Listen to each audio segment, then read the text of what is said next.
What are you doing? God. Oh, you're watching Those Crazy Italians. I'm Vince. And I'm the Amanda. Not Amanda. The Amanda. We have an interesting story for you today. We have an 8-year-old who shot his grandmother, and authorities are blaming video games. Where is my rant hat? Where did you put my rant hat? Give me my rant hat. The hat is on. Okay, I have several issues with this. Okay, if you can't tell, we are both gamers.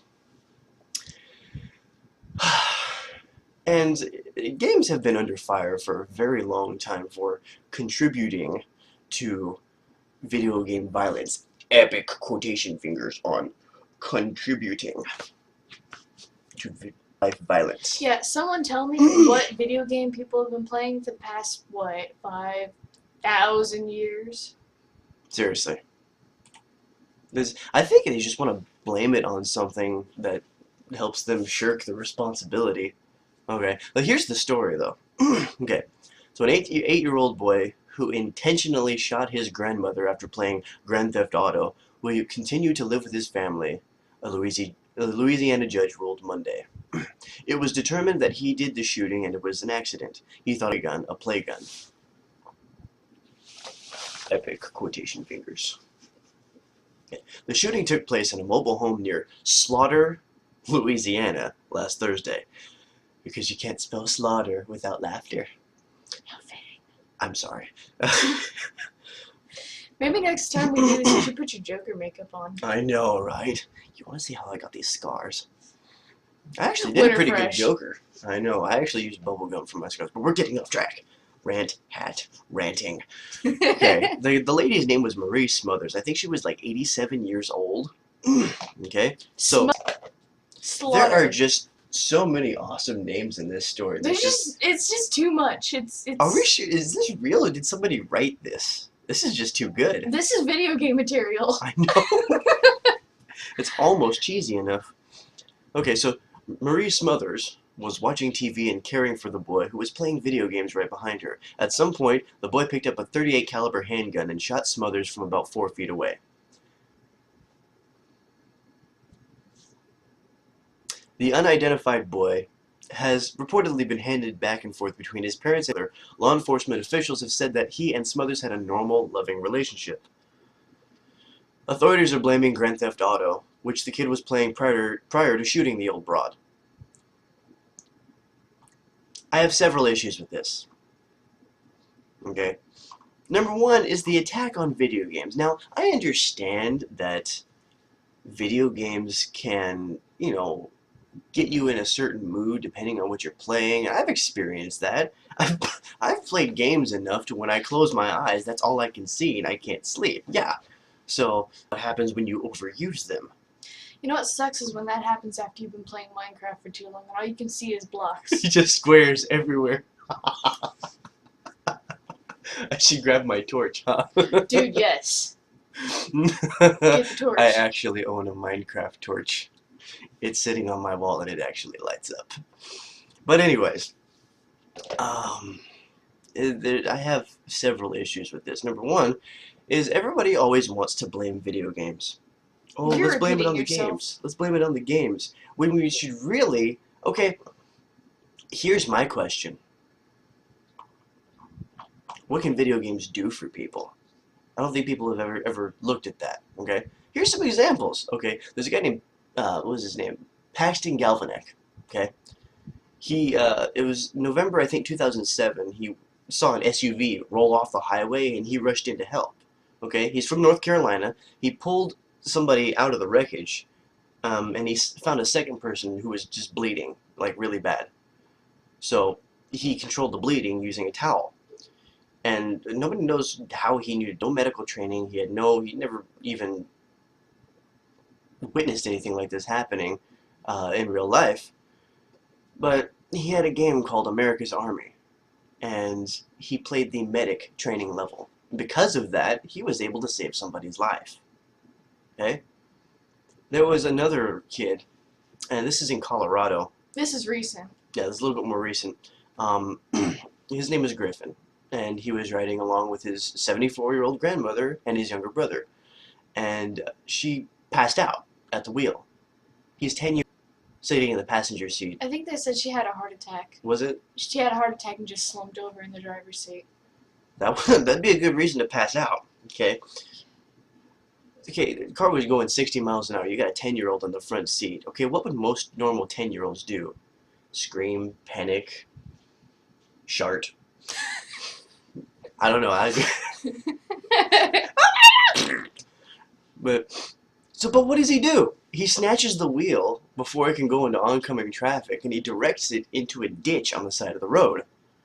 Okay, yeah, it was a bumpy road, but it was all right. And guess what he blames? Mario Kart. Playing a lot of Mario Kart.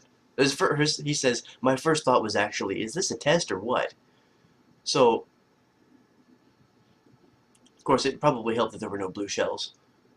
Or bananas. I don't know a single person who's been driving down the freeway. I certainly have never driven down the freeway, eating shrooms, and looking in my rearview mirror hoping nobody's throwing turtles at me. Like, oh God, he's got a blue shell, he's got a blue shell. Rearview mirror, he's got a blue shell. Wait, I'm not in first. He's not going to hit me with it. If you've ever actually done that, you need to shoot yourself. Just do it now. End it. Okay. There was another one. And this is actually a game that I hate. I hate this game so much. Just because of what it does to people. I Well, mean, actually, it's more of what people choose to do with it than what they choose to let it turn them into. They become it's just, enthralled with it, and they start shirking their life responsibilities. Well, that's just people. People do that with alcohol, porn, drugs. Okay, there's so many things that people do with this. But still, But I mean, I guess this game's pretty addicting. Now, there was a Norwegian kid. They were in moose territory. I don't know if you've heard about this one either. And they got attacked by a moose. So, as the animal attacked, the kid moved away and proceeded to taunt the moose to lure it away from the sister. Now, in the game, in World of Warcraft, taunting an enemy will make enemies focus their attacks on you instead of the lower level party members. So, you know, the weaker ones don't get killed. So he was using that logic. And then he had another trick out of his sleeve, and he drops down and plays dead. The moose loses interest, goes away, they both live. Because because this kid was playing World of Warcraft and knew these things, he saved himself and his sister from a moose attack. Okay? Video games have also been used as therapy for cerebral palsy, strokes, chronic pain, even though that sounds weird. Okay, think about that. And in one case, even suicide.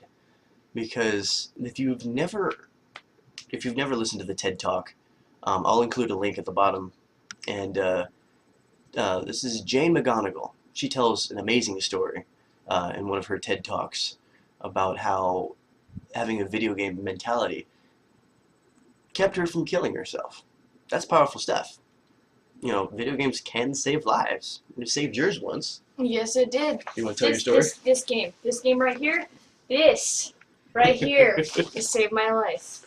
Here, let me see it. You don't have to do that. You don't have to. Okay, I need a bandana because we're doing it like jihad status. I don't care. This is freaking awesome. Tell your story. Okay, so thanks to Mr. Connor Kenway here, Mr. Connor Kenway, and Mr. Desmond Miles, my life was spared somehow. I was not the one playing. He had a thing for Assassin's Creed at the time because 3 had just come out. So he's playing that. I'm watching as younger sibling, player 2. You know, what am I going to do in an RPG, you know? Okay, I sit on the couch, I watch. Well, I was walking home one day. This was before I had a car. And this truck is parked along the curb where I'm walking. And there's this guy. He's trying to get my attention. Of course, I ignore him, pretend like I don't even notice, and I keep walking. First, what does he do but back up and keep trying to get my attention? I kept walking a little bit. So I see him put it into drive, pull around the street, pull up to the curb again and try to get my attention again. I start walking a little faster. There's an intersection up ahead of me. He pulls in it, makes a U-turn, and comes back for me. So, of course, I'm not even really thinking about what I should be doing. My mind just goes into haystack mode. If you've ever played Assassin's Creed, you know what I'm talking about. I booked it for the shopping center behind me, which was like half a block.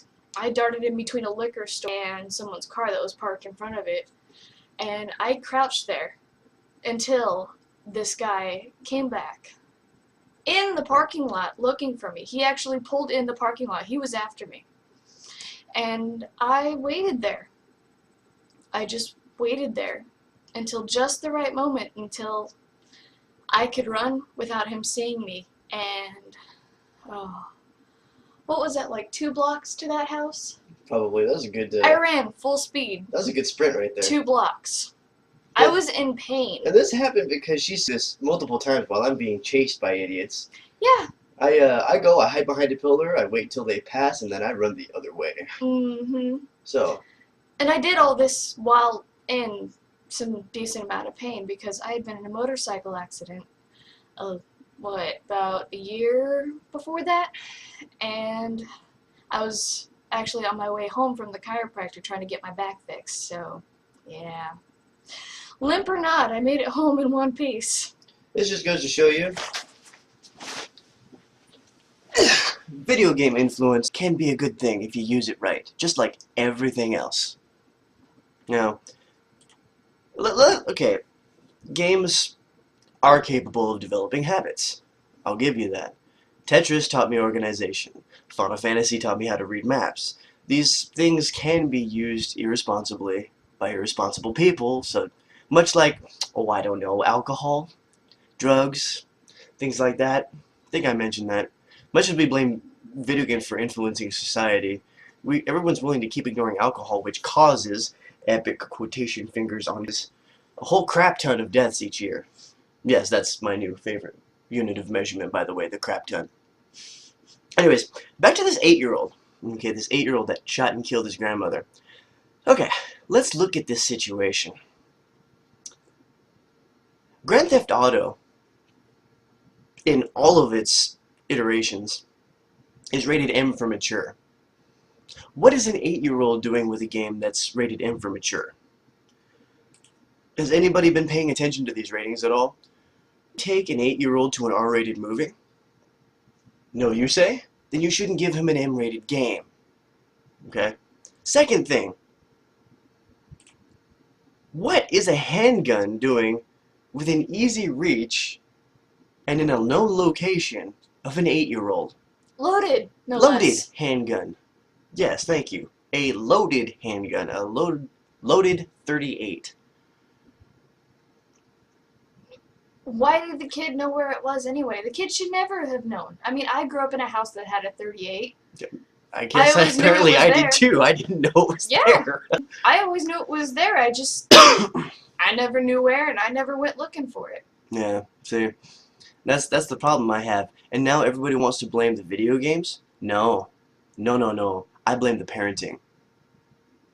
This is not a video game issue. The parents let the kid have a game that was rated M for mature. The parents, well, Pretty the much grandparent left a loaded gun out. You were just asking for this to happen. At a child's disposal. Uh-huh. Kids imitate things. That's just the way kids are. Okay? And the fact that you left, okay, I don't think they should be considering whether or not to charge the kid. They said he wasn't going to be charged because he's under 10 years old. They can't charge him with a crime. I think the parents should be charged with negligence. Yeah, but... They should be facing charges for negligence. They left him with an M-rated game and a loaded handgun. You are idiots.